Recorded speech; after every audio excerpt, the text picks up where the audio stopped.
Quilting can be very relaxing and therapeutic, but there are some things that I like to do more than others. So today, I'm gonna share my top 5 favorite things about quilting, and the list might surprise you. Hi, it's Hannah with Fabric Café. I have been quilting for 4 years now, and I have learned a lot.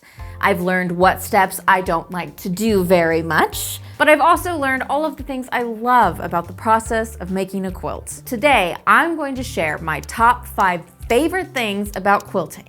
Let's see if your list is similar. Number 5, hand binding. Now I know what you're thinking. Hannah, didn't you say that you hated binding in your other video? Yes, but that was just the pressing. I don't like pressing the binding. I actually really enjoy hand binding my quilts. I started helping out and binding quilts for Fabric Café before I started making quilts myself. So by now, it's just muscle memory, which means I don't have to focus a lot of brain power on it. I love to just sit back on the couch and watch a movie while I hand bind.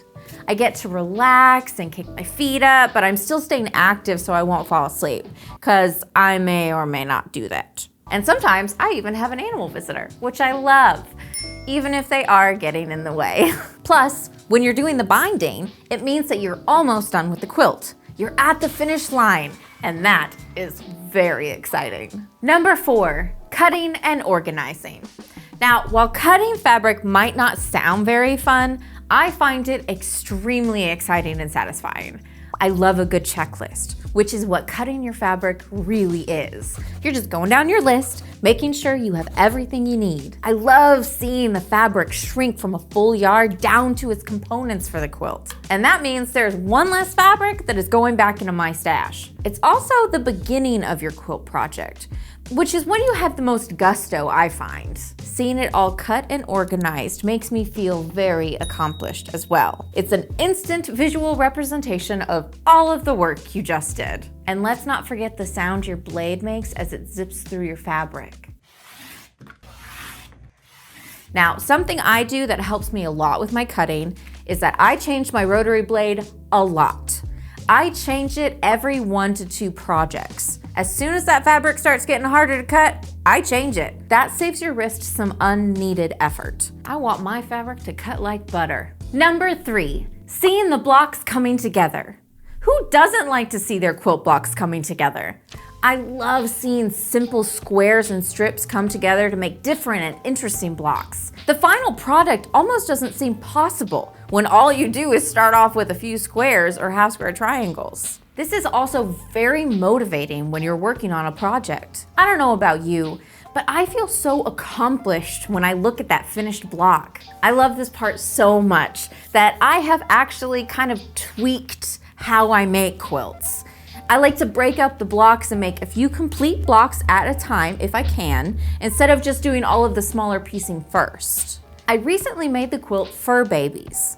I would make 2 full cat blocks at a time, including the stitch and flip corners. I partly did this because I was working with fat quarters and it was easier to divide it up that way. But it also meant that I was able to see my finished cat block pretty early in my quilt process. Now, you could go in and do all of your stitch and flip units or all of your half square triangles first and then start building your blocks, which is how the patterns are written. And that is still very validating to see your stack of half square triangles growing. I'm just an impatient person, so I bend the rules and skip ahead. Number 2, changing things up in a pattern. I love to change up my quilt patterns. I like to see how I can tweak them to work with any type of fabric, pre-cuts, fat quarters, scraps, you name it. Sometimes I will even change the construction of patterns slightly to work with the fabrics I have, like changing a 9 patch to a solid square so that I could show off a big focus print. The first time I ever did this was when I got a bunch of Halloween scraps, and I started wondering how I was gonna use them, since I didn't have a full yard of any of them. I measured my smallest scrap and then started looking for patterns that would fit that size or one that I could trim my scraps to. This quilt is still one of my favorites, and it comes out every year at Halloween, and sometimes stays out for longer. After making this quilt, I was hooked.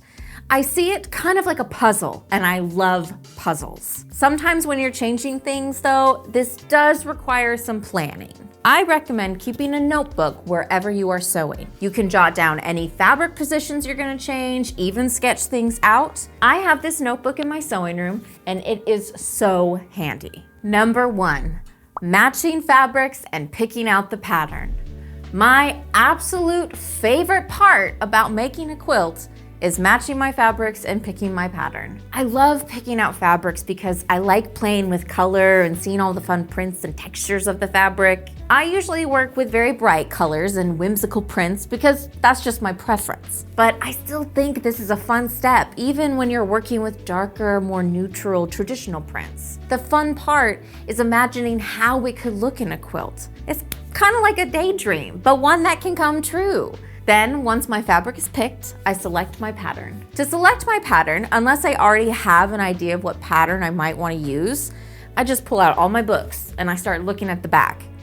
If I don't see a pattern that seems to fit the vibe of my fabric, then I just move the book to the side in a discard pile. Then I make a stack with any book that has patterns that intrigue me. If I find one that seems to fit perfectly, then I will open up the book and make sure that my fabrics will work in it. I double check that it doesn't get cut or assembled in a way that I wasn't expecting from the picture. And I make sure that it works with directional fabric if I have any. You know, things like that. This is also a good time to have a notebook handy if you're changing things up, so you can jot down notes about the pattern. Sometimes I might pick a pattern that I want to make first and then find fabrics to match it. I follow the same process, just in reverse, matching the fabric to the pattern. There is nothing quite like starting a new quilt project. The potential of what it can become is so exciting. There you have it. Those are my top 5 favorite things about quilting. If you made a list of your top 5 favorite things, what would they be? Let me know in the comments. Now, with every great quilt project, there are things we love and things we don't. If you would like to see what my least favorite parts of quilting are, then be sure to watch the video that pops up. Happy quilting!